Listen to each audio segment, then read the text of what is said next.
comportamientos del material, al principio, digamos, estados de alguna manera diferentes situaciones o estados tensionales en dos dimensiones, tridimensionales. Eh, y cuando recién en la última parte hablaban sobre las trayectorias de tensiones, esas trayectorias de tensiones tienen que ver, como él un poco les indicaba, es, eh, bueno, si está el suelo en una situación inicial y a partir de determinado momento se va a ejecutar una obra, entonces si uno considera un punto de esa masa del suelo, eh, y por ejemplo se construye un edificio sobre la superficie del suelo o se hace una excavación y se construye el edificio, eso va a hacer esa situación, ese cambio de situación hace que en ese punto en particular, en cada uno de los puntos del suelo que quisiéramos considerar, se va a producir un cambio en el estado de tensiones, ¿sí? Entonces, eso origina que de un estado inicial, como ustedes veían, se produzca un cambio en el estado de tensiones, se produzca una trayectoria de tensiones, cambie el estado de tensiones, que lo veían ustedes distintas alternativas de representación, pero digamos, ese cambio en el estado de tensiones está asociado digamos, a que se produjo una situación donde se construye una obra donde, digamos, donde puede ser que se haya desarrollado una excavación.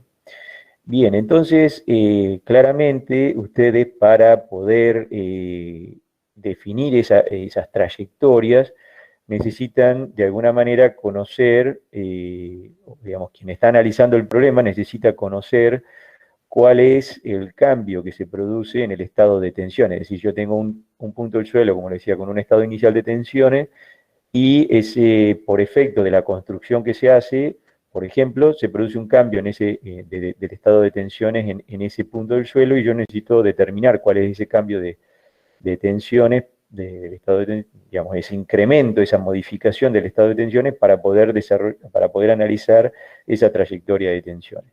Ustedes también vieron y ustedes ya saben a esta altura, que en la mecánica del suelo es fundamental la distinción entre lo que llamamos las tensiones totales y las tensiones efectivas. Hay situaciones donde los cambios en las tensiones totales son seguidos, permítanme usar esta palabra, son seguidos en el mismo tiempo por los cambios en las tensiones efectivas, pero en otros casos eso es lo que es lo que se llama una situación de análisis en condición drenada, y otras veces se producen cambios en el estado de tensión total que no son acompañados inmediatamente por cambios en las tensiones efectivas, eh, digamos, no son inmediatamente, esos cambios en las tensiones totales no se reflejan en las tensiones efectivas, y eso es lo que normalmente llamamos como un análisis en condición no drenada, y ahí digamos, ahí entra la cuestión del desarrollo de las presiones de poros, que también ya tienen el concepto de lo que es la presión de poros. Dicho esto, digamos, lo que nosotros vamos a poder determinar, y es lo que sigue a continuación, poco era para enganchar con lo que estábamos viendo, lo que nosotros vamos a determinar o intentar determinar, o vamos a ver ahora, son algunas herramientas que nos permitirían definir o determinar o calcular o predecir cuáles son esos cambios o esos incrementos de tensiones totales que se producen en distintos puntos de la masa de suelo por efecto de cargas aplicadas, por ejemplo, en la superficie del suelo o a una determinada profundidad en el suelo, pero siempre son cambios o incrementos de tensiones totales. Esto es importante que lo tengan presente ustedes porque eso, como les digo, en función de la respuesta que tenga el suelo, esos cambios de tensiones totales que vamos a predecir son inmediatamente o están inmediatamente relacionados a lo que son los cambios en las tensiones efectivas, o puede suceder que nosotros definamos cuál es el cambio que se produce cuál es el incremento que se produce en la tensión total, pero no significa necesariamente que ese sea el cambio que se produce inmediatamente en las tensiones efectivas. Este es un concepto de análisis, digamos, de análisis en condición drenada o análisis en condición no drenada que ya entiendo que han visto o que han estado desarrollando en las clases precedentes, ¿sí? Bien, entonces, lo primero que quiero, o digamos que vamos a comentar o que vamos a definir es lo que se entiende por presión de contacto, ¿sí? ¿Qué es la presión de contacto? O lo que nosotros llamamos en la mecánica del suelo, la presión de contacto es, dada una determinada superficie cargada, ¿sí? Imaginen ustedes, por ejemplo, un tanque que se coloca en la superficie del suelo, ¿sí? Esa presión esa interacción entre el tanque que colocamos y la superficie del terreno, digamos, se traduce en una presión de contacto que no es otra cosa que la intensidad de carga que transmite la obra de ingeniería en particular que estemos considerando. Como les digo, puede ser la cimentación de un tanque, la cimentación de un edificio o un terraplén, en su contacto con el suelo, ¿sí? Eso es lo que llamamos como presión de contacto, ¿sí? ¿De qué va a depender la forma, ¿sí?, que va a tener esa presión de contacto? Esa interacción entre el suelo en la inmediatez, digamos, del contacto con la obra que se está desarrollando. Esa forma o esa distribución de esa presión de contacto depende en cierta medida del espesor y la uniformidad de la masa del suelo que estamos considerando. Depende también del tamaño que tiene el área cargada y de la forma que tiene, esto es fundamental también. Y en parte también del comportamiento del suelo. Ustedes veían recién hace un rato con el ingeniero Pagani, cuando hablamos del comportamiento del suelo, tiene que ver cuál es la relación que vincula las tensiones con las deformaciones, ¿sí? El caso más simple que ustedes conocen, y bien lo manifestaba el ingeniero Pagani, el caso más simple, digamos, que ustedes conocen y que todos conocemos, es la relación a través de la ley de Hooke, una relación lineal, que no necesariamente tiene que ser lineal, pero digamos la forma más simple, la relación tensión-deformación lineal, a partir de un módulo de elasticidad que esto ya lo vieron ustedes en otras asignaturas, ¿sí? Pero quiero decir, todos estos efectos que yo manifiesto aquí son los que fundamentalmente definen cómo es la distribución de esta presión de contacto. Bien, aquí a modo de ejemplo, digamos, en forma esquemática, se manifiestan, por ejemplo, qué pasa cómo es la distribución de esa presión de contacto. Aquí tenemos una cimentación que está cargada, aquí también tenemos lo mismo. ¿Cómo es esa distribución de esta presión de contacto en función del tipo de suelo? Aquí si tenemos un suelo más rígido o aquí si tenemos un suelo más blando, ¿sí? Entonces fíjense que en un caso la distribución de tensiones tiende a, digamos, a marcar, digamos, o presentar máximos en correspondencia con la zona donde están aplicadas las cargas, en este caso, las cargas estas que vemos arriba concentradas, y en este caso, más bien tiende a tener una distribución algo más uniforme, ¿sí?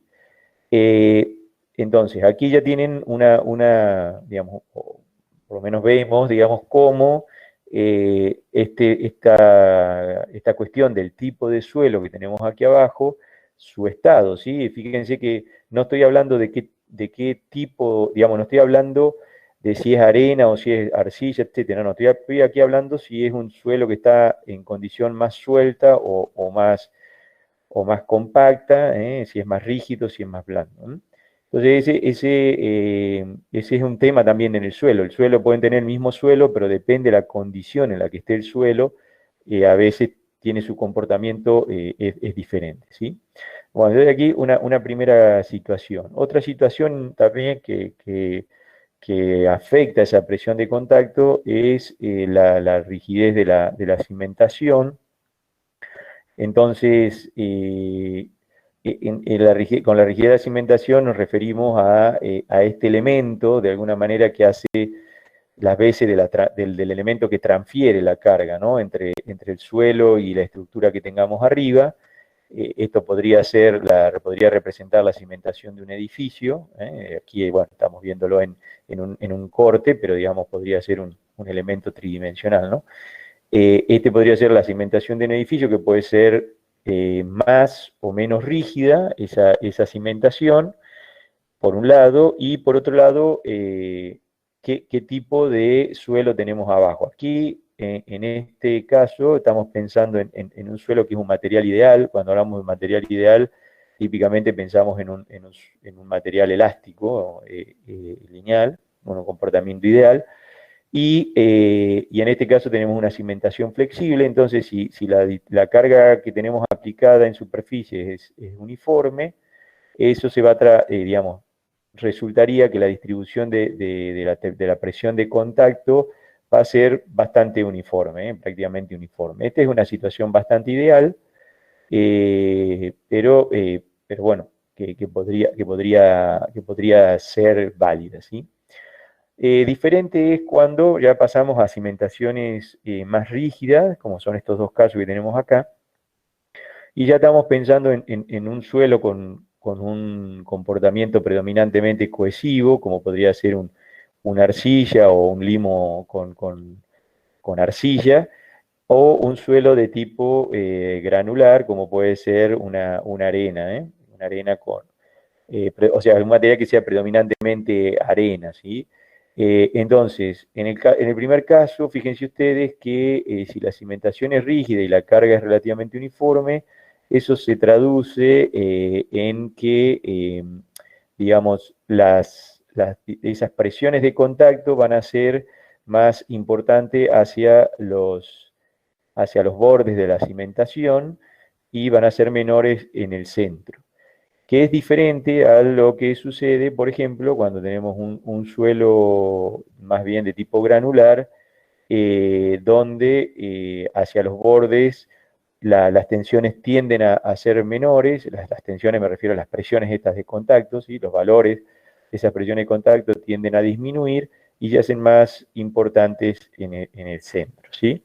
Entonces, esto, de alguna manera, tanto lo que vimos aquí en cuanto a si el suelo es más o menos blando o más o menos rígido, y aquí en cuanto a lo que tiene que ver con la rigidez de la cimentación y de alguna medida también qué tipo de material tenemos, ustedes ven que hay como distintas situaciones que se pueden presentar en cuanto a la distribución de las cargas, ¿sí? Bien, de las cargas me refiero de estas presiones de contacto, ¿sí?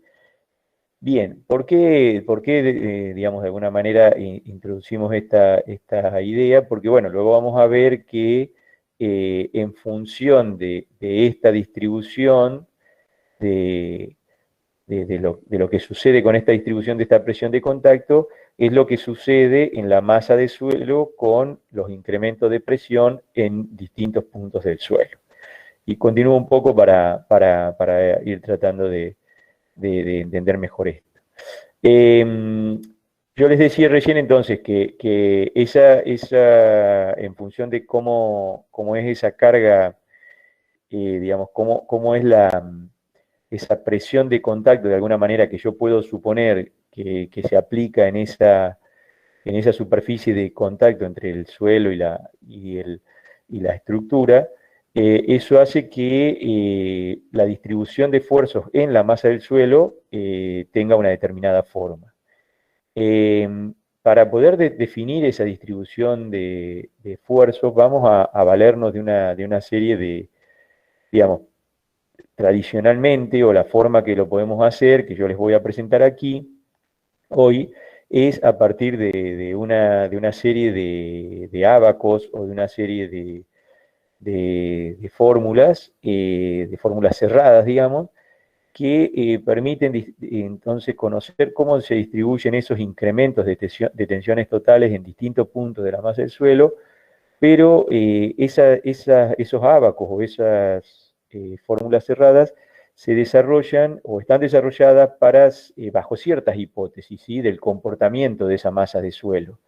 Esas hipótesis básicamente tienen que ver con que los niveles de esfuerzo que se desarrollan en la masa de suelo son inferiores al valor de la falla. Ustedes, el ingeniero Pagani recién les hablaba, y ya van a ver en el próximo tema, que si ustedes cargan así como si cargan una barra de acero, la empiezan a solicitar a tracción y la estiran y la estiran y le aplican carga, llega un momento que la barra falla, ¿sí? En el suelo pasa exactamente lo mismo. Si ustedes le aplican carga y cada vez le aplican más carga, más carga, más carga, llega un momento que el suelo falla, ¿sí? Entonces, el concepto aquí es que estas fórmulas que vamos a usar, o que podríamos usar para conocer cómo se distribuyen los esfuerzos en la masa del suelo, tienen o están desarrolladas para situaciones donde las tensiones, esos incrementos de tensión que se generan en la masa del suelo están lejos de los valores de la falla.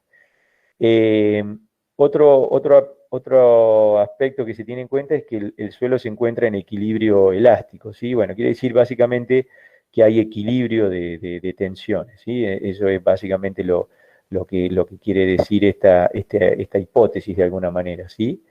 Una cosa muy importante es esta, que el comportamiento del material es isótropo, es elástico lineal y se considera que el material es homogéneo. Bien, ustedes aquí, como verán, de todas estas condiciones, creo que el suelo casi que no lo podemos poner en ninguna de ellas, excepto que estemos hablando de valores de niveles de esfuerzo relativamente bajos, por lo tanto podemos considerar que el comportamiento del suelo es elástico, ¿sí?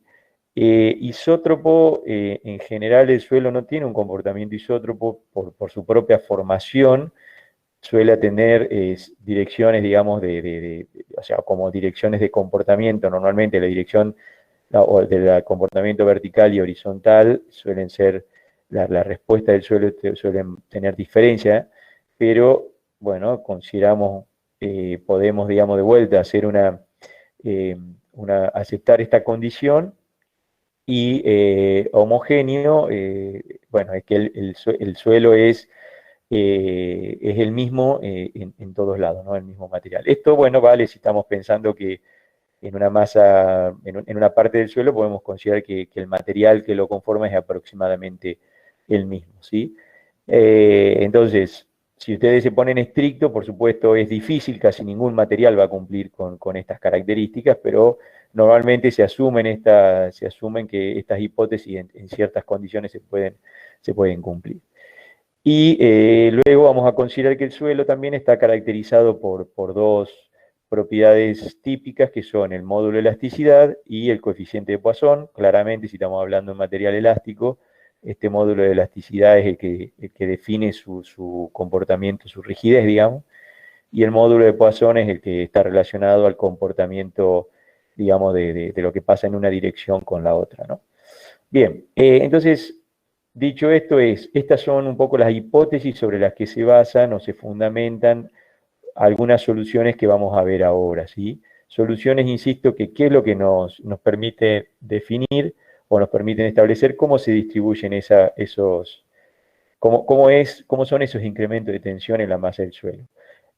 Todas estas soluciones se basan en una solución propuesta por Boussinex en el año 85, pero 1008, son expresiones matemáticas que definen, como dice acá, y yo ya se lo había anticipado, el incremento de esfuerzo total.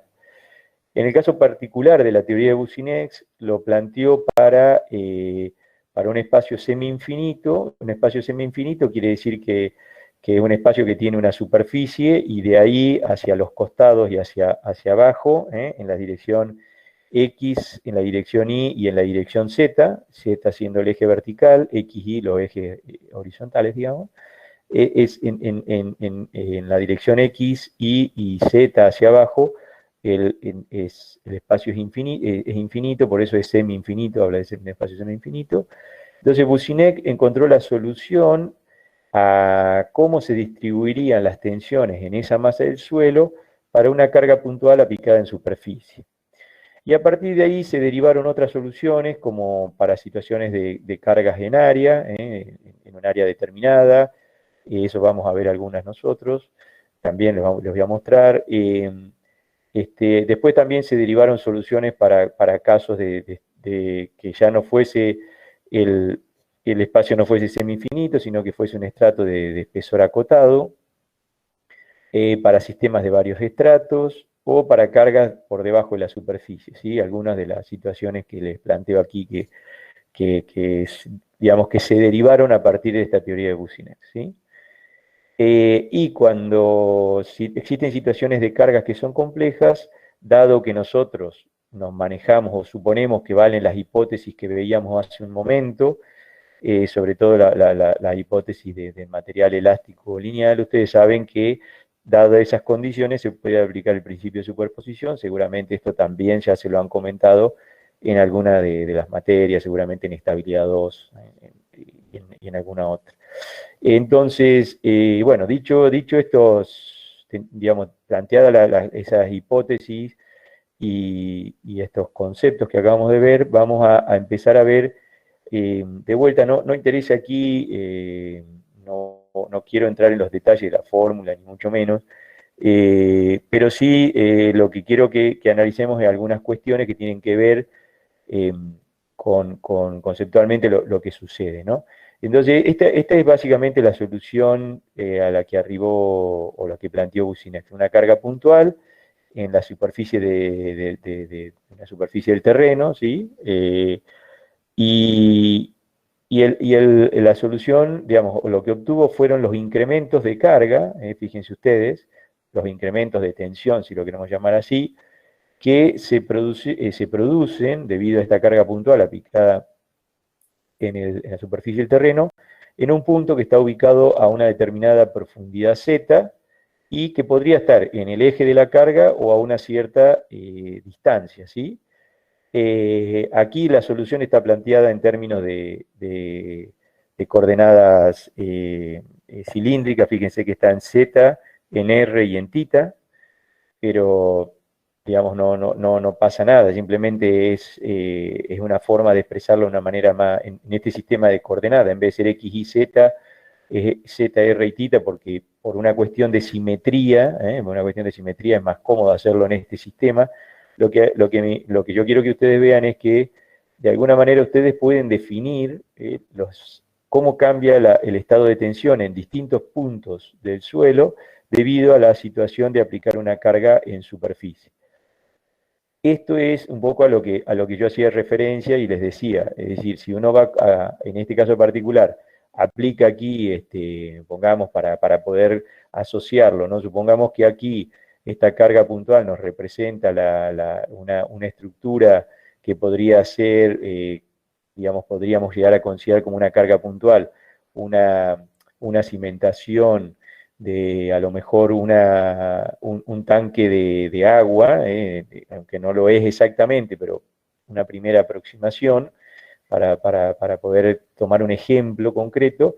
Entonces yo digo, bueno, si aquí voy a cimentar un tanque de agua, que en principio lo puedo considerar como una carga puntual a esa cimentación, yo podría definir en distintas posiciones del suelo cuál es el incremento en las tensiones que se originan en distintas direcciones, ¿no? Aquí tenemos el incremento de tensión vertical, el incremento de tensión en el sentido radial y en el sentido de θ, que es el sentido de los 360 grados, ¿sí?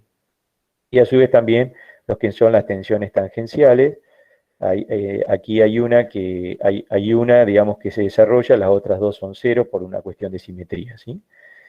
Pero lo que yo, de alguna manera, intentaba que vean ustedes es que, por ejemplo, vamos a analizar el caso más emblemático, si quieren, o más fácil para no enredarnos, que es el incremento de carga que se produce en el sentido vertical, el incremento de tensión total en el sentido vertical. Fíjense ustedes que depende de la carga P, ¿sí? Depende de la profundidad Z, que aparece en el numerador y en el denominador, y depende también de esta R, que de alguna manera está relacionada con esta diagonal, o bueno, este valor que va entre el punto de análisis y el lugar donde está aplicada la carga. Entonces, si ustedes analizan, o si uno analiza esta expresión, digamos, lo que, digamos, va a encontrar es que en la medida que uno se va alejando, o va aumentando la profundidad z, este delta, este incremento de delta va a ir disminuyendo. En principio pareciera que no, porque acá aparece una z a la Ingeniero, quinta. Sí, si ahí se encuentra, o sea, si queremos analizar cómo varía la carga en el eje Z, sí. desaparece el término, o sea, R a la 5 sería Z a la Sí, 5. Bien, gracias. sí, o sea, el tema, el R, digamos, el cuidado no va a digamos, no va a desaparecer, porque aquí, si vos, si vos tomás, el caso ese que vos decís, si estamos aquí sobre el eje Z, sobre el eje este que va por la carga, fíjense que R a la quinta vale Z a la quinta, ¿sí? Porque el R este vale cero. Si yo estoy sobre el eje Z, este R vale cero, entonces esta R mayúscula pasa a ser Z, ¿sí? Por lo tanto, Claro, esto se cancela simplifican ahí. y fácilmente ustedes pueden ver que queda solo el Z del denominador.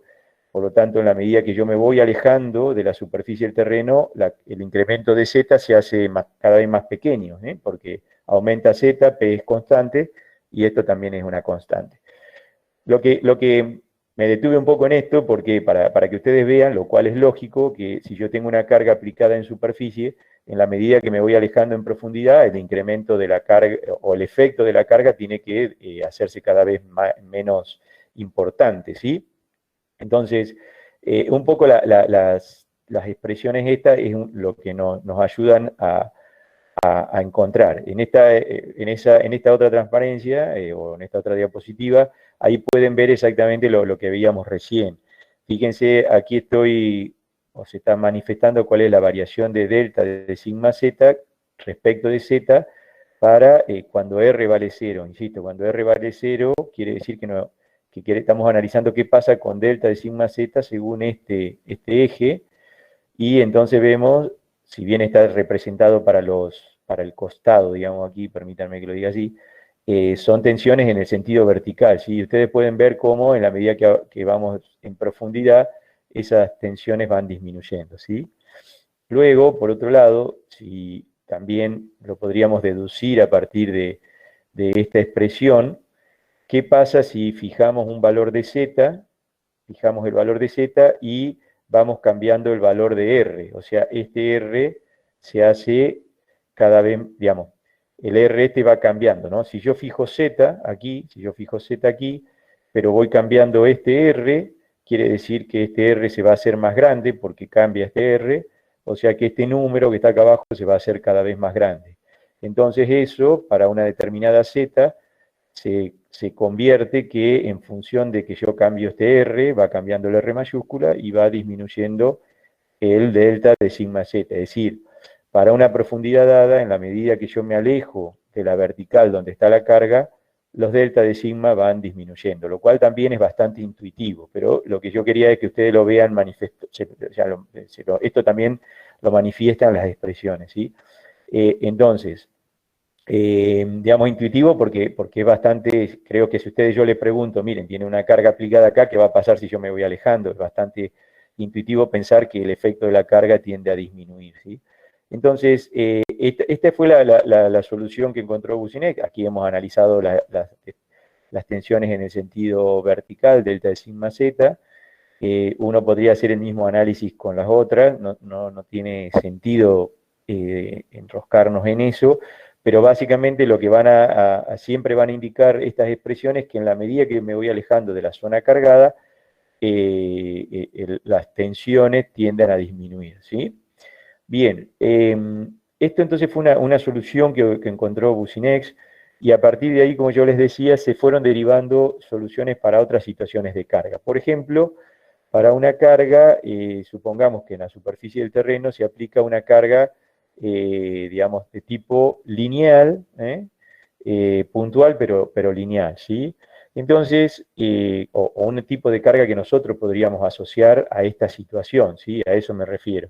Entonces, para ese tipo de situaciones, se pudieron derivar también soluciones, aquí las tienen ustedes, En este caso, como ustedes ya, bueno, digamos, posiblemente lo intuyan, ya no sé si ya lo han visto este concepto, pero este problema, como se repite, como es el mismo problema digamos, en profundidad, si lo queremos ver así, uno lo puede analizar en el plano, ¿sí? Lo puede analizar en el plano.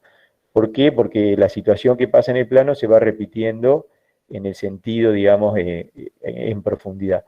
Por lo tanto, fíjense ustedes aquí que solamente hablamos de tensiones sigma z, sigma r, siendo r esta coordenada de vuelta, y tau rz, ¿sí? Porque es un caso que se puede analizar también como un caso en el plano. Entonces, aquí de vuelta tienen tienen las soluciones. Ustedes podrían decir, bueno, esta es la situación de carga que tengo y cuál es para una determinada profundidad z y a una determinada distancia de la carga en horizontal, que está definida por esta R, cuál es el cambio que se produce en el estado de tensión original que tiene el suelo aquí. No perdamos de vista eso, ¿no? Este punto A tenía un estado de tensión original debido a la situación, digamos, por ejemplo, la carga geostática, ¿sí? Digamos, si el suelo tiene un peso unitario, el peso unitario por esta altura z define cuál es, por ejemplo, la tensión vertical que tiene el suelo en esta posición, la tensión vertical total. Si yo aplico una carga en superficie, si se aplica una carga en superficie, por X motivo, se produce una modificación en la tensión total en ese punto, en la dirección vertical, que es este delta de sigma z, que lo puedo determinar de esta forma. ¿Por qué necesito saber eso? Bueno, porque eso me va a permitir conocer cuál va a ser el comportamiento del suelo y voy a poder analizar, volviéndolo para enganchar con lo que venía con el profesor Pagani, van a poder hacer el análisis de la trayectoria del estado tensional y ver si esa condición de carga que se está aplicando en el suelo hace que el suelo pueda llegar a la falla o no. ¿Sí? Bien, esta es una situación de carga que puede, digamos, que puede ser útil, o una condición que podemos llegar a utilizar. Otra es una situación similar a la anterior, pero la carga distribuida también en un ancho B, ¿sí? En un ancho B. Esto, lo más fácil para que ustedes vean, puede ser una zapata corrida. Podría yo analizarla de esta manera, con este concepto, digamos, ¿no? Una zapata corrida, cuando hablamos de zapata corrida, es lo que sería el cimiento de un muro largo, entonces ese cimiento, si el muro es largo, por ejemplo, o si estamos hablando de un tabique de hormigón también muy largo, podemos considerar que estamos hablando de una zapata corrida porque tiene una base de un ancho B y de una cierta longitud, digamos, una longitud bastante más importante que este ancho B. Como caso límite, la longitud de esta es infinita. Para esa situación, de vuelta, fíjense ustedes, tenemos soluciones cerradas, lo que llaman soluciones cerradas. Esas soluciones cerradas, de vuelta, nos permiten definir, como en el caso anterior, vale exactamente la misma observación que el caso anterior. Esto yo lo puedo analizar como un problema plano, es decir, un problema en este plano, porque se repite en profundidad. Entonces, puedo determinar, o vale, digamos, determinar las tensiones, los cambios de tensiones solamente en el plano, que son delta de sigma z y delta de sigma x. En este caso ya no trabajamos con coordenadas z y r, sino con z y x, o al menos así está expresada esta forma de solución. Y bueno, fíjense ustedes, de vuelta, la solución aquí depende de la carga, por supuesto, que está aplicada, y de en definitiva, el alfa y el beta que aparecen aquí, en alguna medida, fíjense ustedes, lo que les está diciendo, cuánto me alejo o me acerco con este punto, cuánto se aleja o cuánto se acerca de la carga. En todos los casos, si ustedes se ponen a analizar y a ver estas expresiones, van a concluir que en la medida que este punto se vaya alejando de la carga digamos, tanto en horizontal como en profundidad, estos incrementos son cada vez más despreciables, mientras que obviamente en cuanto nos acerquemos hacia el eje de lo que sería la zona donde está aplicada la carga y nos acerquemos también en altura, ¿sí? Nos vamos acercando a la carga, estos incrementos de tensiones toman relevancia y son importantes, ¿eh? Y eso claramente tiene que ver con, si uno dice, bueno, tengo esta carga aplicada en superficie, esto ya lo van a ver un poco más adelante cuando lleguemos a cimentación, a la parte, digamos, de capacidad portante de cimentaciones, ya van a ver ustedes que cuando se hace el análisis de las cimentaciones, la zona que se supone que falla del suelo es una zona relativamente acotada que está cerca de la cimentación. A nadie se le ocurre que esta cimentación va a fallar porque se rompe o porque falla el suelo que está lejos. Claramente tiene que ver con que aquí, como vemos, los incrementos más importantes de carga se producen en la proximidad de la cimentación. Es decir, los puntos del suelo más solicitados están en esta zona de proximidad a la cimentación. Bien, entonces, este sería otro tipo de carga que podemos encontrar una solución cerrada, ¿sí? De esto lo que me interesa destacar es lo siguiente: cuando uno tiene una situación de carga como es este tipo, ¿sí? Muchas veces, si quiere conocer cuál es el incremento de tensión total que se produce en un punto del suelo a una determinada profundidad, una forma simplificada de abordar el problema, perdón, una forma simplificada de abordar el problema es considerar si este es la carga aplicada en superficie. Una forma simplificada de abordar el problema es suponer que la distribución, digamos, de la carga que está aplicada en superficie, que en este caso es una carga uniforme, estamos haciendo un análisis plano aquí, es que esta carga se distribuye en profundidad, digamos, se distribuye en forma uniforme, pero en profundidad, ¿sí? Digamos, de forma tal que el ancho que era originalmente B, por ejemplo, a una determinada profundidad Z, ese ancho B se convierte en un ancho B sub Z, que está definido básicamente por esta relación, ¿no? La relación que tengo escrita aquí es el B más 2 veces Z por la tangente de alfa. Z por la tangente de alfa, que aquí no lo puse, alfa es este que está aquí, que son estos 30 grados,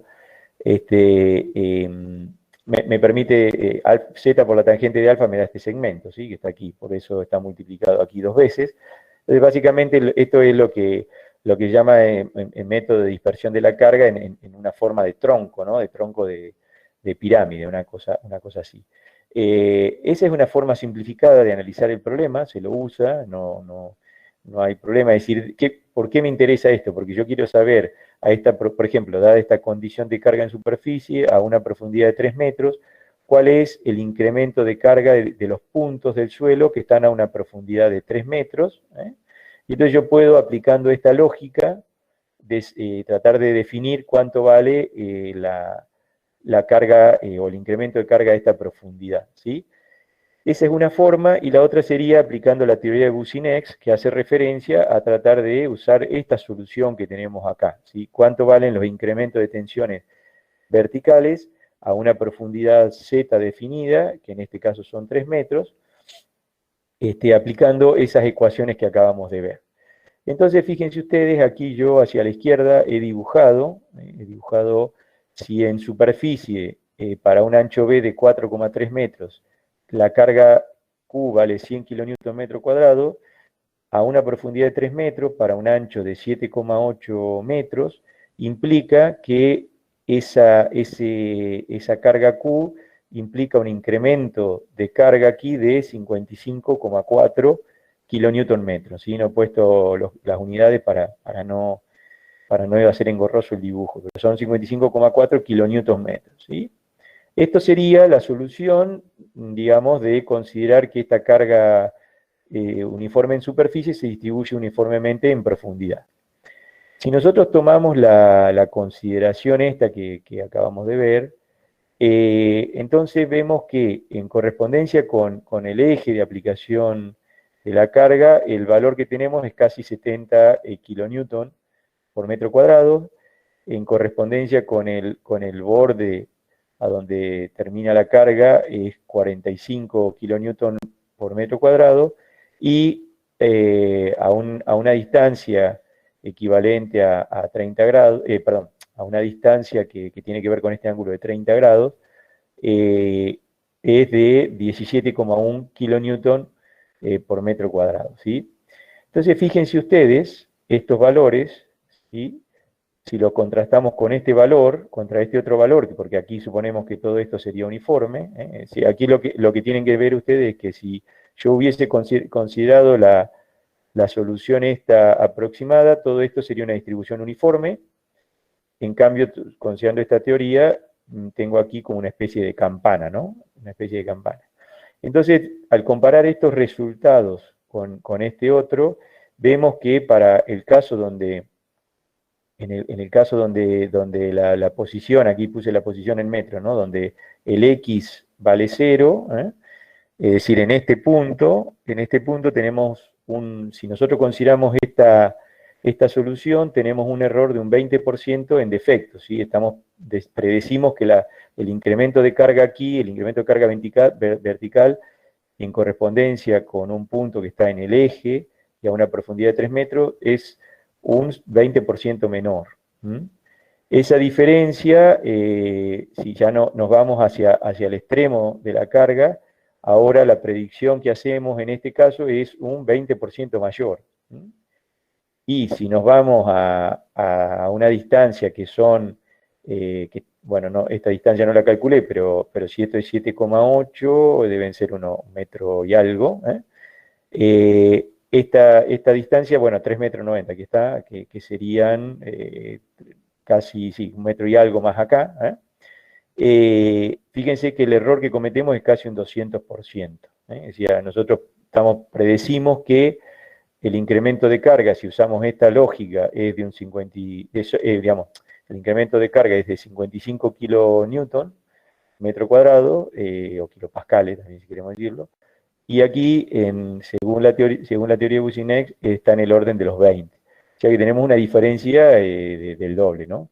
Entonces, bueno, esto un poco de alguna manera me pareció interesante mostrarlo para que ustedes vean cómo en algún sentido hay que ser cuidadoso con las predicciones de los incrementos de carga, porque uno puede estar a veces pecando en exceso y otra en defecto, ¿no? Y entonces, bueno, la situación real posiblemente sea un mix entre estas dos, seguramente, porque, bueno, a lo mejor, como les decía, el suelo no se comporta exactamente como un material ideal, aquel que hemos definido para las soluciones cerradas, pero entre esta solución y esta otra, es muy probable que esté la solución real, ¿sí? Luego voy a hacer algún comentario en este sentido. Bien, ¿queda claro este ejemplo, lo que se intenta poner de manifiesto aquí? Sí, ingeniero. Bien. Bueno, luego para mostrarles algunas otras soluciones, de vuelta, el caso de una carga, digamos, la solución esta que ustedes van a encontrar en la bibliografía, es esta que yo les estoy poniendo aquí. Yo les he puesto unas pocas soluciones.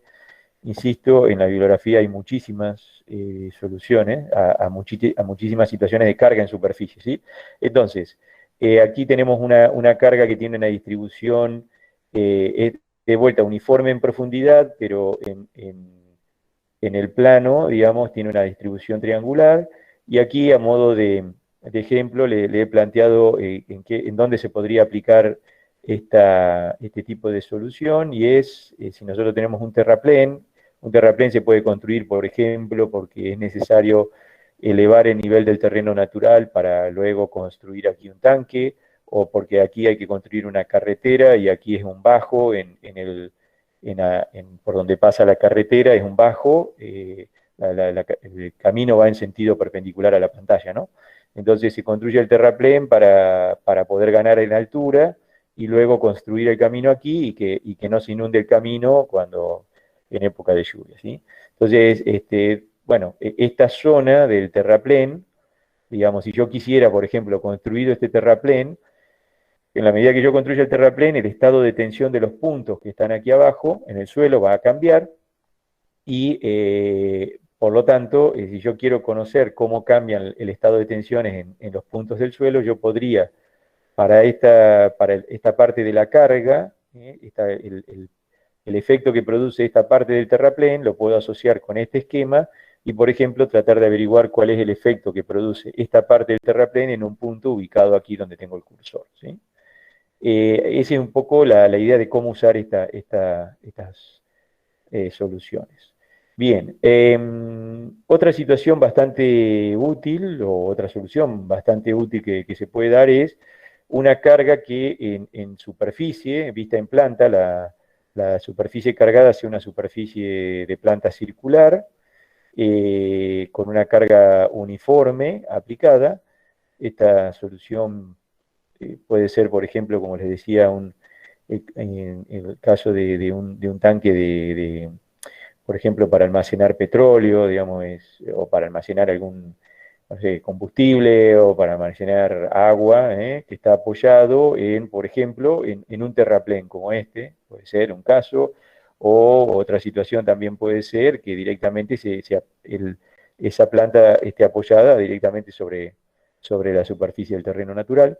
Pero en cualquier caso lo que interesa es que sea de planta circular. Entonces podemos hacer uso de una solución que es la que ustedes ven aquí. Esta solución, que es una solución cerrada, es decir, yo puedo aquí reemplazar el valor de Q, el valor de R, de Z, etcétera, y conseguir el incremento de la tensión total en el sentido vertical. Pero cuidado, esto es para puntos que están bajo el centro del área cargada, es decir, puntos que están aquí en este eje, ¿sí?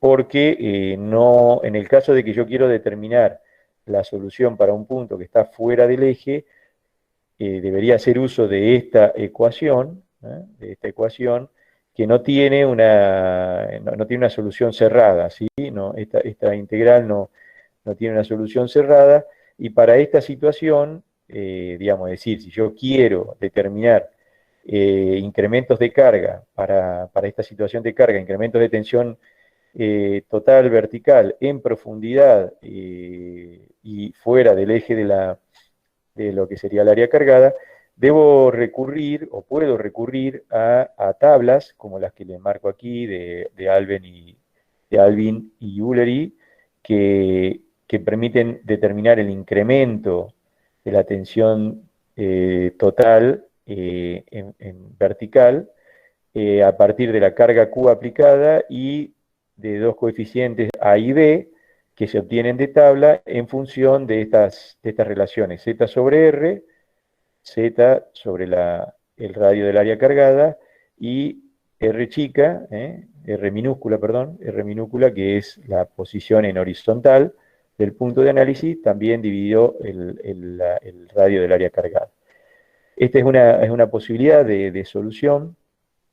Y también otra opción son utilizar los ábacos de Foster y Alvin, que son también del año 54, que son los que les voy a mostrar ahora, donde ahí el incremento de la tensión vertical total se obtiene como el valor de Q multiplicado por, bueno, aquí lo hacíamos por dos factores A y B, aquí se lo hace por un factor de influencia que se llama, y sub sigma, que como ustedes ven es parecido a lo que pasa aquí, ¿no? También depende de Z sobre R y de R minúscula sobre R mayúscula, ¿sí? Entonces, estas definitivas son tablas o ábacos que de alguna manera resuelven, digamos, se obtienen a partir de la solución de esta ecuación que está aquí, que se la resuelve en forma numérica, digamos, hay que resolver en forma numérica porque no tiene una solución cerrada.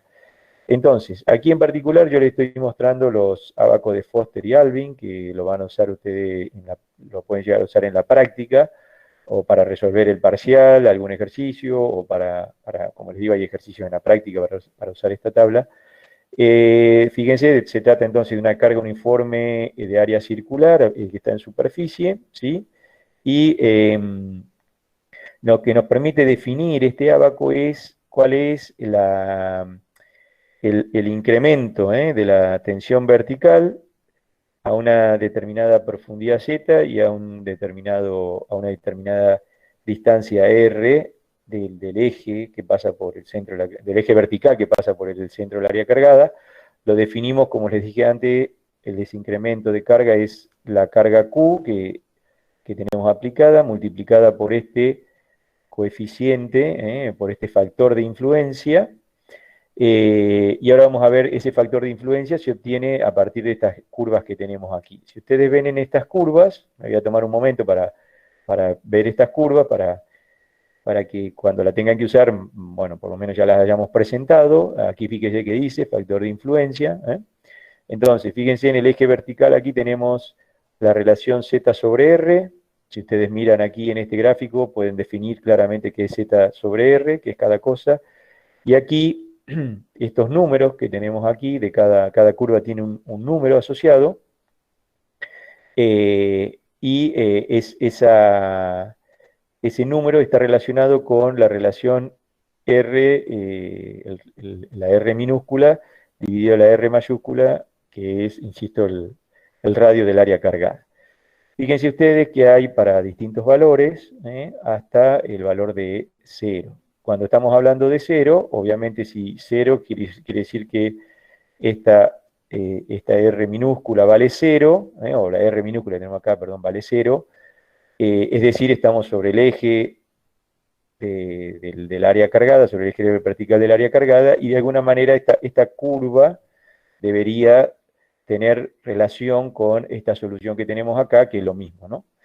Bien, dicho esto, aquí yo le he marcado algunas ideas para, digamos, he marcado algunos casos concretos para poder hacer el análisis un poco de lo que veíamos viendo hasta hace un rato. Fíjense ustedes que aquí estamos considerando, por ejemplo, si tomamos esta horizontal donde Z sobre R vale 1, ¿qué quiere decir? Que estoy analizando un punto que está a una profundidad Z que es igual al radio del área cargada. Supongamos un área cargada que tiene un radio de 2 metros, estoy analizando puntos que están en un plano ubicado a 2 metros de profundidad, ¿sí? Entonces, si por ejemplo yo digo, tomo una curva en particular, por ejemplo, supongamos, a ver, alguna que tenga, bueno, podemos tomar cualquiera de estos que están aquí, supongamos esta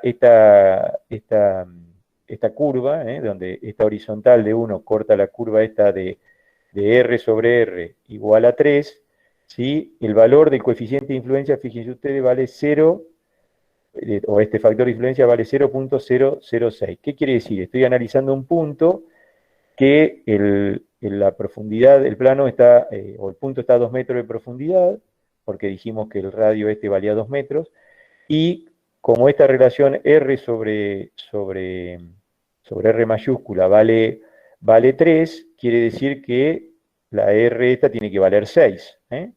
Por lo tanto, estamos en un punto que está a 2 metros de profundidad y alejado 6 metros, ¿sí? En cualquiera de las direcciones que yo quiera considerar, pero en un plano horizontal que está a 2 metros y a una distancia de este eje que está a 6 metros. Eso, entonces, quiere decir que si yo tengo aplicada una carga en superficie de 10 kilonewton, por decir algo, 10 kilonewton por metro cuadrado, en ese punto se va a generar un incremento de carga que es un 6 por 1000 de esa carga que tengo en superficie, ¿sí? Ahora bien, si en ese mismo plano considero, por ejemplo, para ir al otro extremo, considero un punto donde el R, la relación esa vale 0, es decir, estoy sobre el eje, estoy a una profundidad Z de 2 metros sobre el eje, el valor que tiene ese coeficiente o ese factor de influencia es 0,7. ¿Qué quiere decir? Que si yo tengo aplicada en superficie 10 kilonewtons, entonces voy a tener a esa profundidad un valor de 0,7 por 10, que eso me da 7 kilonewtons, ¿no? O sea que en ese mismo plano, a 6 metros, prácticamente el incremento de carga es totalmente despreciable, mientras que en correspondencia con el eje de la carga, ese valor es el 70% de la carga aplicada, ¿sí? Y aquí hablábamos, a 6 metros, estábamos hablando que era el 6 por 1000, o sea que nada que ver. Si por ejemplo, no sé, pensamos en esta curva de 2, ¿sí? R, o tomemos alguna otra, por ejemplo, la de, si quieren, R sobre R igual a 1, que es esta que tenemos acá, ¿sí? Es decir, yo estoy en un punto que está a 2 metros y a 2 metros en horizontal, es decir, estoy sería la tangente al área cargada, tendría que tomar esta curva, y entonces fíjense que aproximadamente es un poco más del 20%. El incremento de carga que voy a tener en los puntos que están en esa situación es aproximadamente un poco más del 20% de la carga aplicada en superficie. Entonces fíjense ustedes que se genera una especie de copa ahí abajo, ¿no? Donde hay una zona más cargada, y obviamente que en la medida que yo me alejo de la zona cargada para la misma profundidad, eso va disminuyendo. Bueno, ese era un poco el sentido de por qué les pongo estas curvas o estas líneas aquí. Lo mismo, bueno, vale para cualquier otro, ¿no? El mismo análisis que acabamos de hacer para ese vale para una situación donde estemos a un Z sobre R igual a 3, ¿no? O sea, fíjense ahora, si nosotros, fíjense que si nosotros ahora consideramos el mismo problema, pero yo digo que Z sobre R vale 3, quiere decir que si el radio valía 2, Z tiene que valer 6. Cuando estoy si estoy a 6 metros de profundidad sobre el eje, es decir que esta relación R sobre R vale 0, el valor del coeficiente de influencia es más o menos un 15, esta escala es logarítmica, tengan cuidado, ¿no? Es un 15% aproximadamente, pónganle, ¿no? Mientras que habíamos visto que si estamos a una profundidad de 2 metros, era un 70%. Entonces, fíjense ustedes, el haber pasado de 1 metro a 3 metros de profundidad implica que el incremento de carga pasa de un 70% a un 15%. Bueno, este es un poco para interpretar cómo funcionan estos ábacos o las tablas. Lo podrían hacer con lo mismo con una tabla, pero bueno, para que cuando están usando esta tabla un poco entiendan qué es lo que están haciendo, ¿sí? Bien, ¿alguna duda de cómo se usa esta tabla o cómo se interpretan los resultados de esta tabla?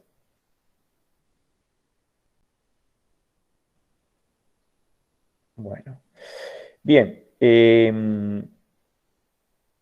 Aquí la misma que acabo de explicar para una superficie en planta circular, vale para una superficie en planta que sea rectangular, ¿sí? Que tenga forma rectangular. En este caso, el incremento de carga vertical a una determinada profundidad lo van a obtener también como el Q multiplicado por un coeficiente de influencia. Solo tener en cuenta, y eso es importante, que esta tabla le da el incremento de carga en correspondencia con la esquina, con una de las esquinas del área cargada. Eso es importante. Ahora vamos a ver por qué. Entonces, esta tabla define el incremento de carga en la esquina del área cargada.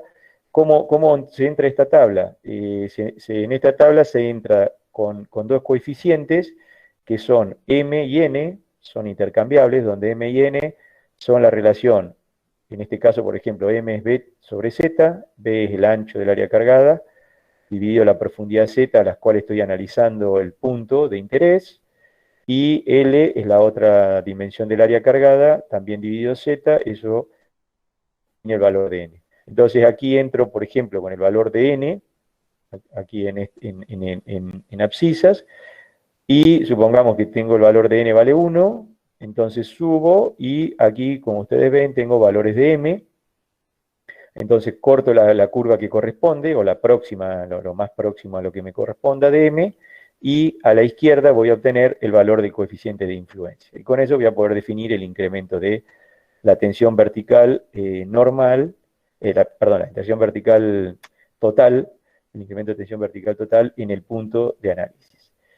Decía yo que esta tabla solo permite definir el valor del incremento en una esquina del área cargada. Entonces, cuando tengamos situaciones como las que estoy mostrando aquí, donde tenemos un área rectangular, como es esta que tenemos aquí, pero el punto de interés no está en una esquina, sino que está en una situación dentro del área cargada, lo que podemos hacer es aplicar lo que llama el método de superposición o el principio de superposición, que eso tiene que ver con algo que yo ya dije al principio, que debido a las características del material, de la respuesta material que estamos considerando, vale el principio de superposición, y entonces lo que vamos a hacer es subdividir esta área original en una serie de áreas de forma tal que, fíjense ustedes, tal como le presento la subdivisión aquí, cada una de estas áreas yo voy a poder aplicar luego este concepto, voy a poder usar esta tabla, ¿por qué? Porque voy a poder definir el incremento de carga en correspondencia con el vértice, por ejemplo, de esta área que considero aquí, tomo el vértice este que tengo aquí, de esta otra área que tengo acá, ¿sí? Tomo el vértice, y así sucesivamente. Entonces para cada área cargada defino el incremento de carga en el vértice que corresponde, y luego simplemente debo sumar, como se indica aquí abajo, ¿no? ¿Por qué? Porque hago el aporte de esta área, de esta otra, y así sucesivamente. Esto, entonces, me va a permitir definir, en este caso en particular, el del punto A, o cualquier otro punto que yo pueda tener dentro del área cargada. Bien, esa es una situación que se puede presentar, pero también podría suceder algo parecido a lo que tenemos aquí. Ahora el punto está fuera del área cargada, y en ese caso, entonces, vuelvo a aplicar el mismo razonamiento, vale el mismo razonamiento, nada más que hay que ser un poco cuidadoso. A mí lo que me interesa determinar es qué pasa en el punto A cuando tengo un área cargada como la que está aquí en línea llena. Pero puedo, de alguna manera, aplicar este mismo concepto de superposición y empezar a pensar en un área más grande, que es la que llamé 1, que tenga cuyas dimensiones sean tales que un vértice coincida con el punto A, ¿sí? Pero esa área total no es el área total que yo pretendo. Entonces le puedo restar esta parte, puedo restar esta área que está aquí, puedo restar esta otra área que está aquí, ¿sí? Pero si yo resto esas dos áreas, tengo que tener en cuenta que en este sector resté dos veces, ¿sí? El área, este sector de área lo resté dos veces. Por lo tanto, para volver a compensar, debo sumar este sector de área. Cuando estoy diciendo sumar las áreas, o sea, sumar áreas, estoy pensando en sumar cargas, ¿sí? Porque cada una de estas áreas tiene, si esta área originalmente tiene una determinada carga.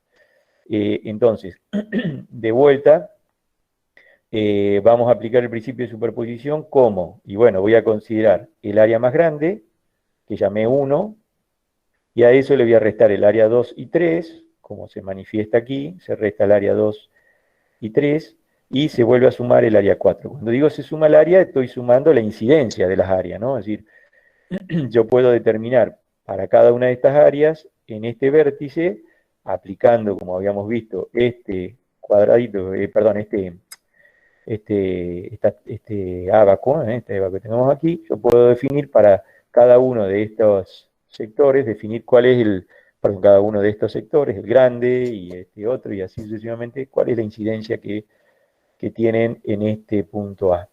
Pero teniendo cuidado aquí que hay que, en algunas circunstancias puede darse el caso que haya que restar. Esto que les estoy explicando, digamos, tienen que tenerlo muy en cuenta porque lo van a aplicar en la práctica para poder resolver ejercicios. Cuando digo la práctica y los parciales, ¿no? Entonces, hay que ser cuidadoso y hay que ver si vamos a aplicar este método. Por ejemplo, como les acabo de decir, yo puedo solucionar el problema con esta herramienta, pero debo ser cuidadoso, porque hay veces que, por ejemplo, toman este ejemplo que les estoy mostrando aquí, toman el área grande y restan el área 2 y el área 3 y se olvidan luego de sumar esta área 4, perdiendo de vista que cuando, por ejemplo, al área 1 le descuentan incidencia del área 3, ya en esta zona ya han descontado este exceso, digamos, ¿no? Y luego le vuelven a descontar el área 2, con lo cual ahí ya se mandan una macana, digamos, ¿no? ¿Se entiende esto que digo de la incidencia de las áreas? Está asociado obviamente con las cargas que tienen cada una de esas áreas. ¿Se entiende ese concepto? Sí, ingeniero. Bien. ¿Y por qué tan rebuscado? Bueno, porque el problema es que la solución que tenemos nos permite solo calcular el incremento de carga en correspondencia con el vértice, con un vértice del área cargada. Entonces tengo que ingeniar la cuestión, debo ingeniármelas, digamos, de alguna manera, para poder, del área cargada que yo defina, solamente puedo considerar un punto que está en el vértice de esa área, ¿eh? Bien, creo que si ustedes lo analizan, son más que despierto todos ustedes, así que si lo analizan un poco, lo miran a esto, lo van a comprender, ¿sí? Bien, por otro lado, hasta ahora hemos visto como situaciones muy concretas de carga que uno puede, digamos, puede aplicar, donde hay soluciones cerradas o donde hay soluciones a partir de ábacos.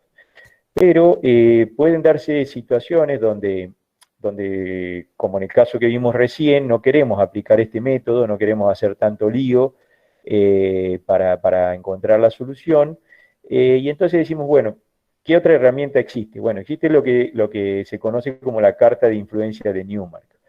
La carta de influencia de Newmark es también una herramienta que nos va a permitir definir incrementos de presión en distintos puntos en distintos puntos del suelo en profundidad a partir del efecto que produce una carga aplicada en una superficie. Entonces, rápidamente les comento de dónde deriva la carta esta de influencia de Newmark. Newmark lo que hizo es partió de esta solución, de considerar la solución que era una solución cerrada para que ya la vimos, ¿no? Era una superficie circular con carga uniforme. A partir de esa solución cerrada, ¿sí? Lo que hizo Newmark fue trabajarla un poco algebraicamente y llegó a una relación, que también pueden llegar ustedes, ¿no? Llegó a una relación donde pone la relación R sobre Z, R radio el área cargada, Z profundidad, en función de lo que sería el incremento de la tensión vertical dividido el Q aplicado, ¿sí? Entonces, fíjense que ustedes aquí de alguna manera tienen esta variable R sobre Z en función de esta otra variable que es el incremento de carga en profundidad, o el incremento de tensión vertical total dividido Q, ¿sí? Entonces, a partir de ello, si ustedes realizan un gráfico, realizan una tabla como la que tenemos aquí, le van dando valores a este cociente delta de sigma z sobre Q, entre 0 y 1, lo que van a obtener son relaciones de R sobre Z a partir de aplicar simplemente esta expresión. Entonces, claramente ustedes pueden ver que, digamos, eh, si ustedes el valor vale 0, este valor vale 0, le queda 1 menos 1, 0, o sea que R sobre Z vale 0. Mientras que si digamos, cuando delta de QZ, delta de sigma Z sobre Q se hace igual a 1, van a llegar a una relación, o sea, van a llegar a un valor indeterminado, ¿sí? Por eso aquí aparece infinito. En el medio tienen todos estos valores que son crecientes, fíjense ustedes, son crecientes, y a partir de esta tabla que ustedes tienen aquí, es que o que se va a construir lo que se llama la carta de influencia de Newmark, ¿sí? Entonces, insisto, se dan valores entre 0 y 1 a este delta de sigma z sobre Q, y se obtienen los valores de la relación entre el radio R y la profundidad Z. Eso permite construir lo que sería lo que se llama la carta de influencia de Newman. ¿Cómo se construye esta carta? Imaginemos que esto, aquí fíjense que dice A4, aquí lo que vamos a ver es cómo es el proceso de construir esta carta para un tamaño de hoja 4. Ustedes en la página web van a encontrar un pequeño anexo donde está lo que yo les voy a contar ahora, está redactado ahí, eso lo preparó el ingeniero, en su momento lo preparó el ingeniero Ezequiel Santucho, y básicamente ahí describe cómo se puede construir la carta de Newmark en una hoja de tamaño A4, que es la que familiarmente usamos nosotros, con el objetivo de ¿qué? De tener armada ya una carta de Newmark y poderla aplicar a distintos casos. ¿Cómo se construye entonces? Vamos a eso.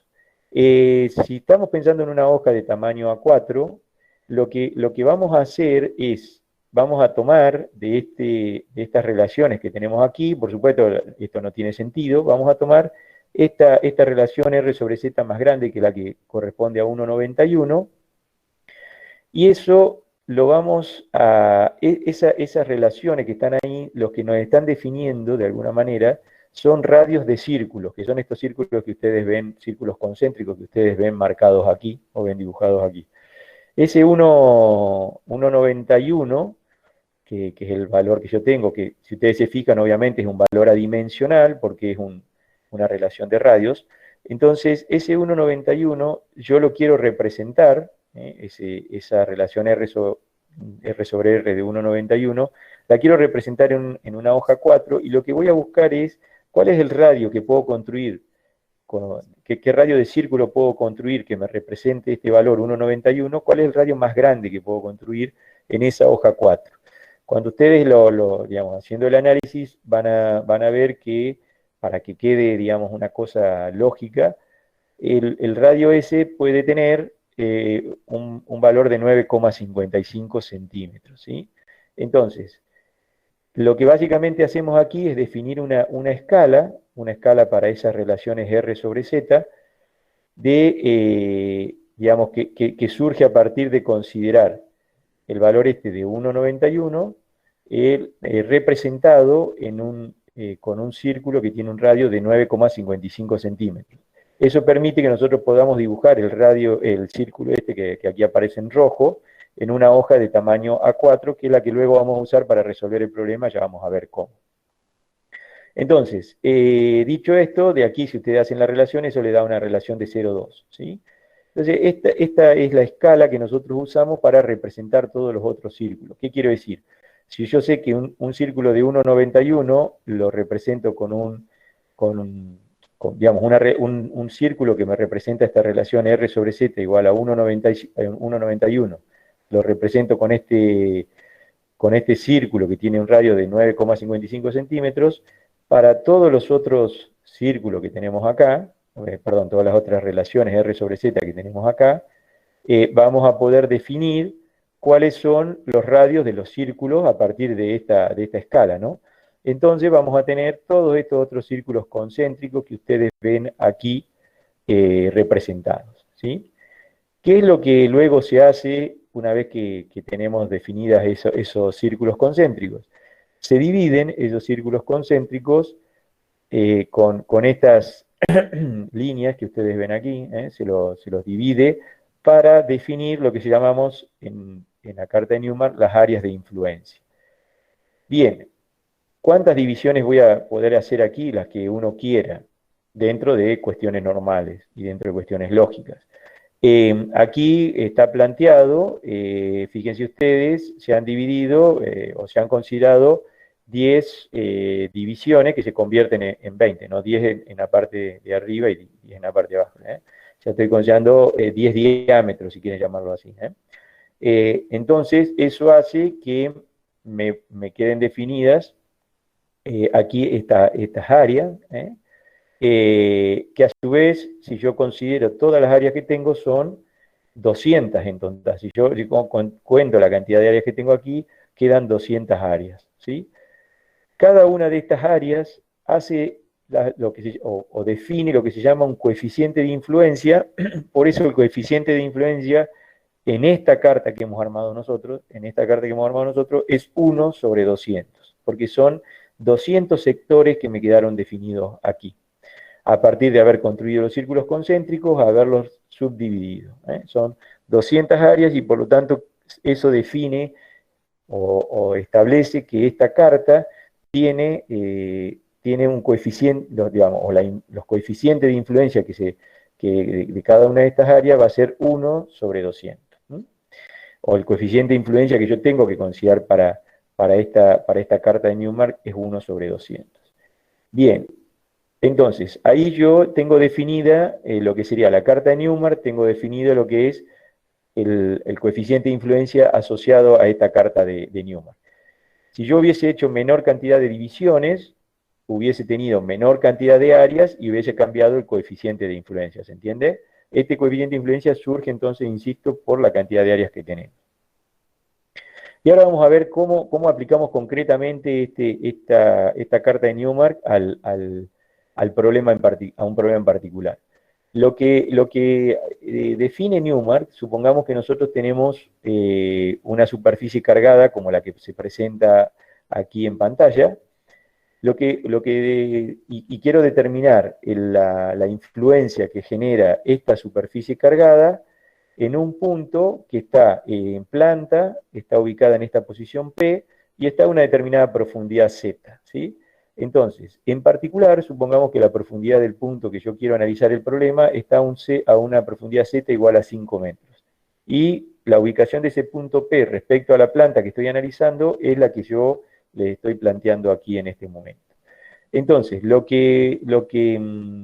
definido, digamos, la profundidad a la que está el punto que uno quiere estudiar y cuál es la situación que tiene el punto P respecto al área cargada, lo que se debe hacer es tomar o definir, digamos, una escala que se obtiene como Z, que es la profundidad, multiplicada por esa escala que habíamos definido de R sobre Z, siendo la escala de R sobre Z esta que teníamos aquí, ¿sí?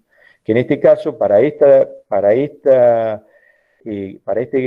carta de influencia de Newmark que yo estoy utilizando, esa escala vale 0,2.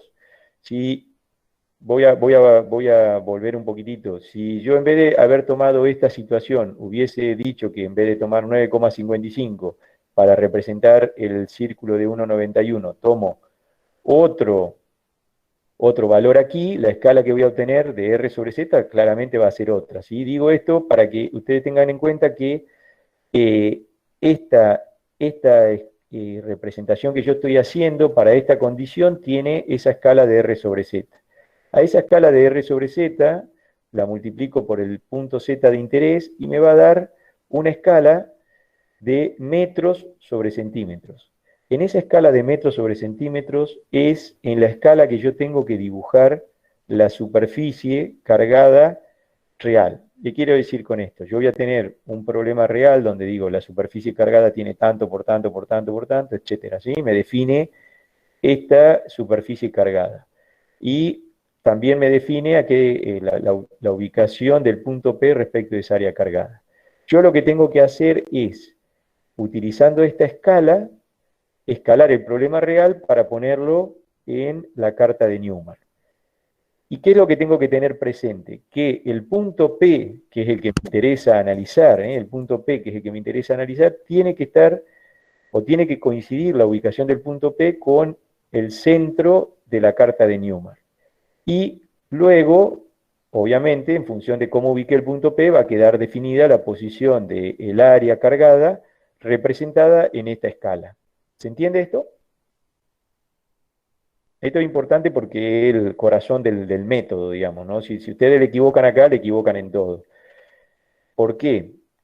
Porque a partir de yo tener esta situación en la carta de Newmark, lo que debo hacer ahora es contar la cantidad de áreas dentro de la carta de Newmark, contar la cantidad de estas áreas de influencia que yo les había dicho antes. Por ejemplo, aquí tengo 1, 2, 3, 4, 5, 6, 7, 8, todas las que están completas, y luego, por ejemplo, decir, bueno, todas estas que están aquí, estas que están aquí, equivalen a lo mejor a un área como esta, ¿sí? A lo mejor estas dos áreas que tengo aquí equivalen a un área, o bueno, esta que tengo aquí la sumo con este otro pedazo que tengo aquí y equivale a un área completa. Tengo que contar la cantidad de áreas completas que tengo en este gráfico, por supuesto haciendo esa aproximación, y con eso voy a determinar un valor de n, que es el número de sectores cargados. Una vez que tengo la cantidad de sectores cargados, con eso ahora sí voy a poder calcular el incremento de la tensión vertical total en el punto P, haciendo la cantidad de áreas cargadas por el coeficiente de influencia, que recuerden que para este caso en particular es 1 sobre 200 multiplicado por el Q que está aplicado en esta área. Entonces, eso me va a permitir determinar cuánto es el valor del incremento de la tensión vertical total en el punto P, que está ubicado a 5 metros de profundidad, ¿sí? Fíjense que en particular, si Z vale 5, Z multiplicado por esta escala que era 0,2, da una escala aquí, como se lo muestra en este caso en particular, que es 1 metro, 1 centímetro. Entonces, en este caso, si digamos, por cada metro que tiene la superficie en la realidad, lo voy a representar aquí en 1 centímetro, por 1 centímetro, ¿sí? Ahora bien, fíjense ustedes una cosa, si ustedes, supongamos este Z vale ahora 5, ¿qué pasa si Z vale 10? Si Z vale 10, ¿sí? Entonces, cuando yo haga 10 por 0,2, ¿sí? Eso me va a dar 2, ¿sí? Entonces la escala va a pasar a ser 2 metros por centímetro. Entonces, ¿cómo va a ser esta superficie? ¿Sí? Si yo tengo que graficar la superficie y decir, ahora estoy analizando el mismo punto P, pero en vez de estar a 5 metros de profundidad, ahora va a estar a 10 metros de profundidad.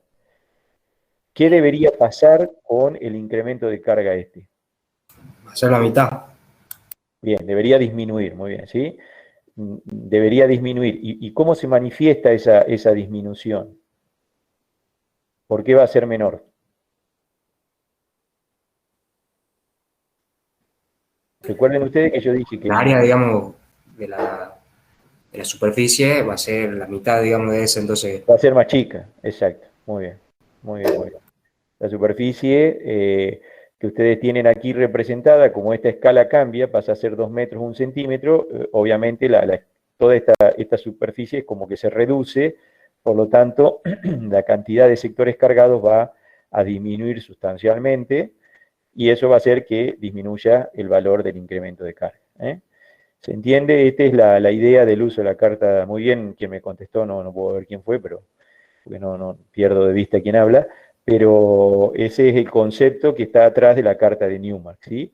Entonces, ¿cuál es la ventaja quizá de este método? Que directamente ustedes no tienen que andar empezando a hacer superposición, ¿no? Porque si el problema nosotros lo queremos resolver con la solución que vimos hace un rato, tengo que empezar a ver cómo combino áreas para poder determinar el incremento en este P. Seguramente se me hace un lío bárbaro.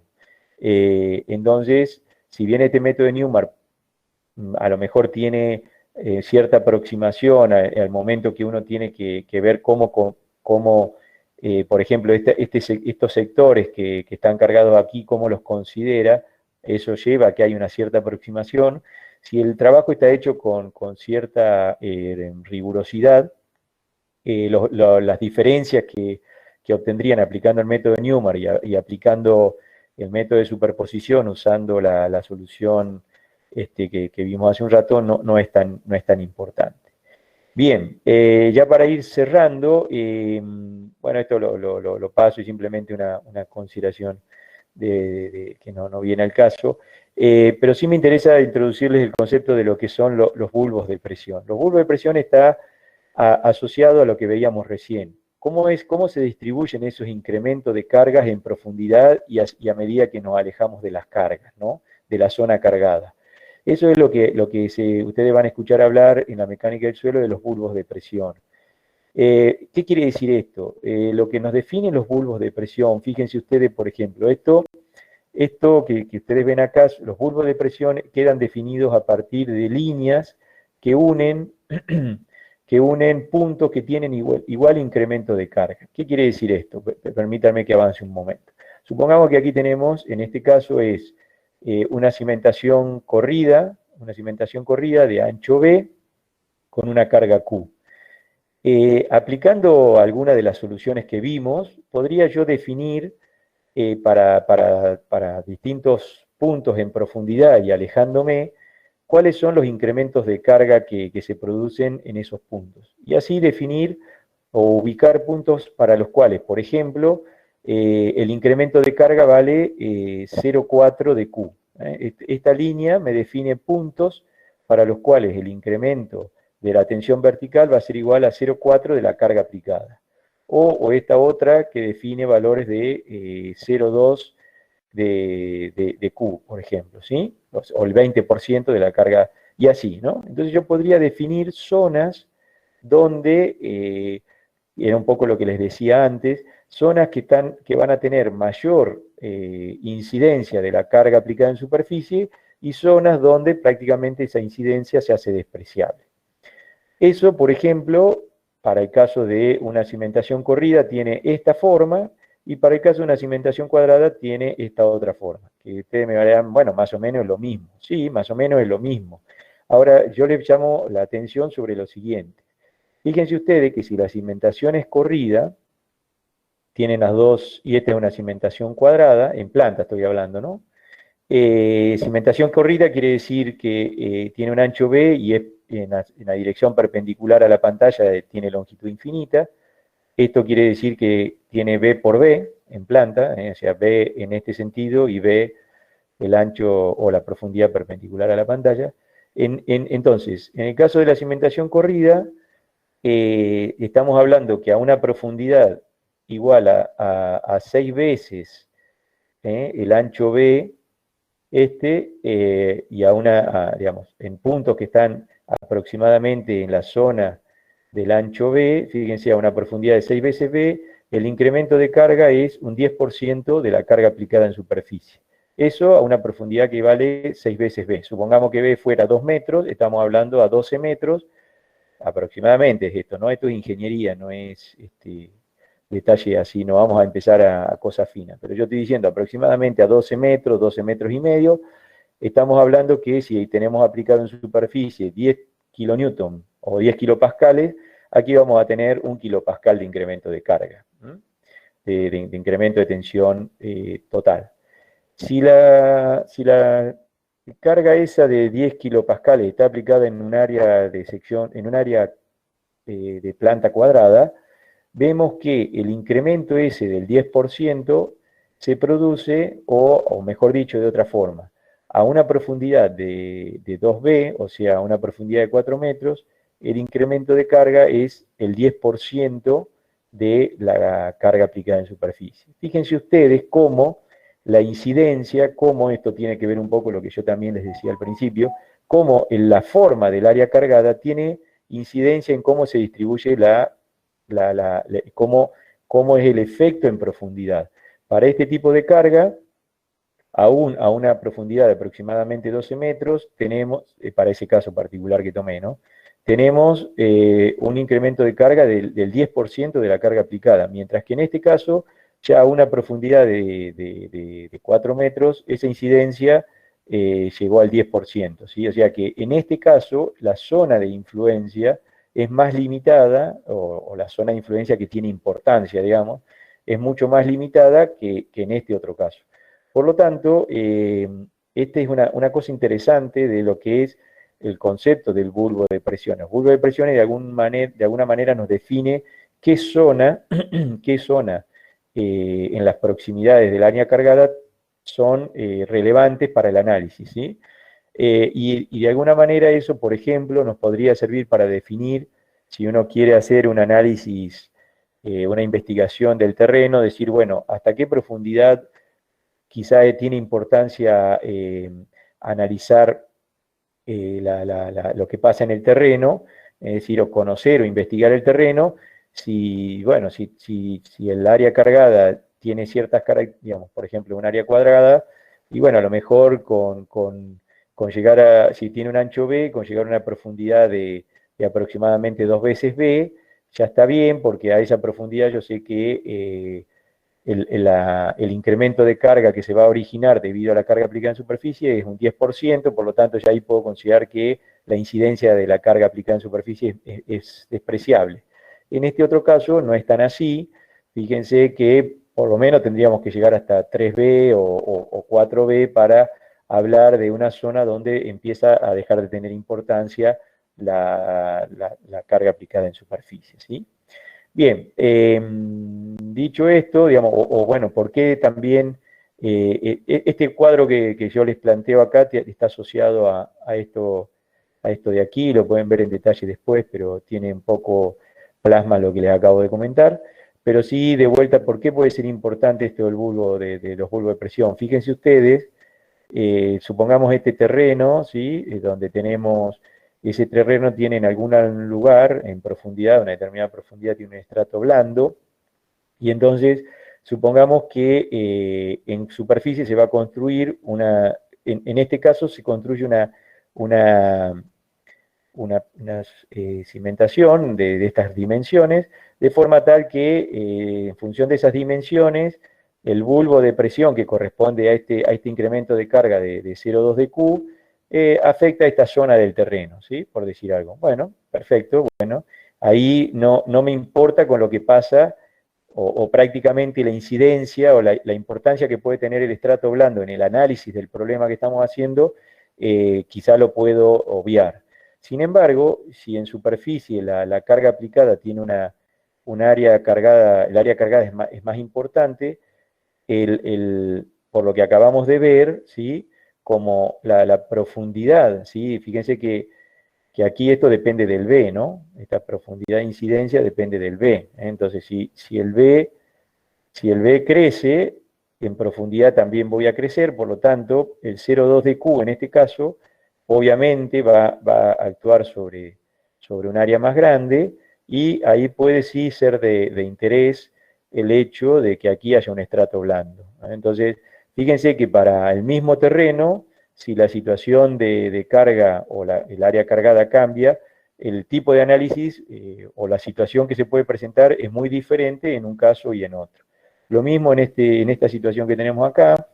Fíjense, si consideramos estas dos superficies que están relativamente cerca entre sí, de superficies cargadas, si analizamos cada una por separado, quizá tenemos una situación parecida a esta, pero el hecho de que estén próximas entre sí, más bien hace algo equivalente a esto otro que tenemos acá, es decir, es un intermedio entre estas dos situaciones, y por lo tanto también en ese caso puede que el área o la zona donde todavía tengamos un incremento de carga relativamente apreciable, involucre este estrato blando, ¿sí? Por lo tanto, en estas tres situaciones, lo que intento de alguna manera manifestar o poner en evidencia es que uno, cuando hace un análisis, tiene que ser una comprensión un poco global del problema, ¿no? No me puedo quedar solamente con decir, bueno, el área cargada ahora era esto, ahora me paso esto otro, y no, cuidado porque van cambiando la situación para la misma geometría del terreno, o la misma estratigrafía del terreno, la situación de análisis puede ser diferente, ¿sí? Bien, con esto cerramos la clase. Ustedes, hubo un poco larga la clase de hoy, y sepan disculpar, ustedes van a tener un rato de descanso ahora, deben haber recibido la invitación del ingeniero Santucho para tener la práctica, o un rato de práctica. Yo le pedí que fuera 11:15, no sé si más o menos le hizo esa hora, para que ustedes tuvieran un descanso. Pero bueno, el profesor Pagani no pudo dar la clase del lunes, entonces un poco hemos tratado de comprimir hoy para no tampoco afectar a ustedes con otras clases, digamos, que ya tienen programadas. Bueno, ¿alguna duda, algo que quieran consultar respecto de esto? Lo van a ir aplicando en la práctica, como les digo, a las distintas soluciones, ¿sí? No sé, ¿alguna cosa? Bueno,